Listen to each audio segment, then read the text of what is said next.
दोस्तों मैं आशा करता हूँ आप सब लोग ठीक होंगे, सेफ होंगे। दोस्तों आज हम इस वीडियो में एक बहुत ही इंपॉर्टेंट टॉपिक के ऊपर बात करने जा रहे हैं। दोस्तों आज हम इस वीडियो में विक्टोरियन कॉम्प्रोमाइज़ के ऊपर दोस्तों बात करने जा रहे हैं।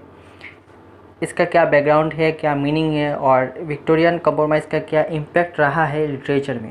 दोस्तों बहुत ही इंपॉर्टेंट वीडियो होगा। चलिए वीडियो को स्टार्ट करते हैं।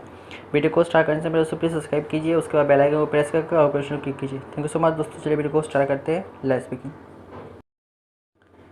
दोस्तों विक्टोरियन कॉम्प्रोमाइज़ को समझने से पहले हमें समझना पड़ेगा कि उस पीरियड का बैकग्राउंड कैसा था। दोस्तों उस पीरियड में विक्टोरियन एज चल रहा था।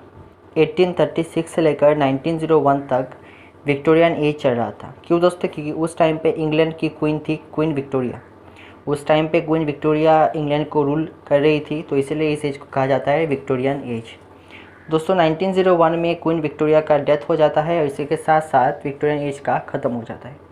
दोस्तों विक्टोरियन एज में सोशल, पॉलिटिकल, इकोनॉमिक और कल्चरल बहुत डेवलप्ड हुआ और इसके साथ साथ लिटरेचर भी बहुत डेवलप्ड हुआ। दोस्तों ये डेवलपमेंट के पीछे एक ही कारण था, इंडस्ट्रियल रेवोल्यूशन। उस टाइम पे दोस्तों इंडस्ट्रियल रेवोल्यूशन शुरू हो गया था, तो इसके लिए इंग्लैंड का जो सोशल, पॉलिटिकल, इकोनॉमिक, कल्चरल सभी डायमेंशन में इंग्लैंड बहुत ही डेवलप्ड हो चुका था। एक न्यू फॉर्म ऑफ एवरीथिंग उस टाइम पे शुरू हुआ। दोस्तों लिटरेचर जब ग्रो होना स्टार्ट हुआ उस पीरियड में, तो उसके साथ साथ वेरियस टर्म भी और फ्रेज भी उस टाइम पे ग्रो हुआ। अब दोस्तों हम देखेंगे कि विक्टोरियन कॉम्प्रोमाइज़ क्या है। दोस्तों विक्टोरियन कॉम्प्रोमाइज़ का मतलब है it is the combination between the progress of the period and the negative condition of the period. Victorian age का दोस्तों जो प्रोग्रेस था, उसके साथ साथ प्रोग्रेस के साथ साथ जो नेगेटिव कंडीशन था, उसके बीच जो कॉम्बिनेशन था, उसे हम दोस्तों बोलते हैं विक्टोरियन कॉम्प्रोमाइज़।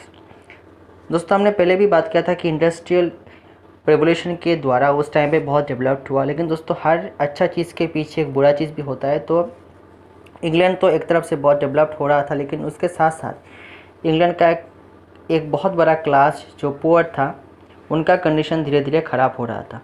तो इसलिए इंग्लैंड में एक पॉजिटिव साइड तो दिखाई जा रहा था, उसके साथ साथ नेगेटिव कंडीशन भी इंग्लैंड में थी। तो ये जो नेगेटिव कंडीशंस और प्रोग्रेस के बीच का जो एक रिलेशन है, कॉम्बिनेशन है, इसे हम कहते हैं विक्टोरियन कॉम्प्रोमाइज़।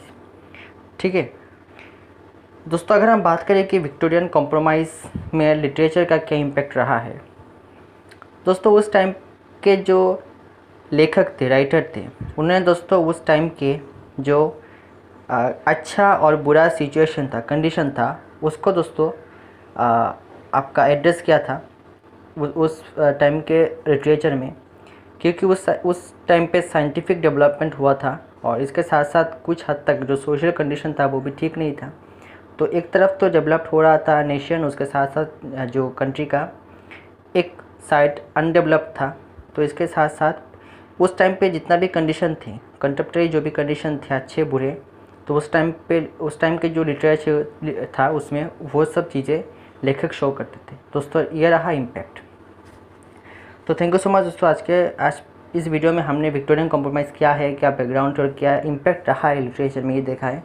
तो आशा करता हूँ वीडियो सबके लिए हेल्पफुल हुआ होगा। दोस्तों थैंक यू सो मच। आज के लिए इतना। Good bye. अच्छे रहिए, स्वस्थ रहिए।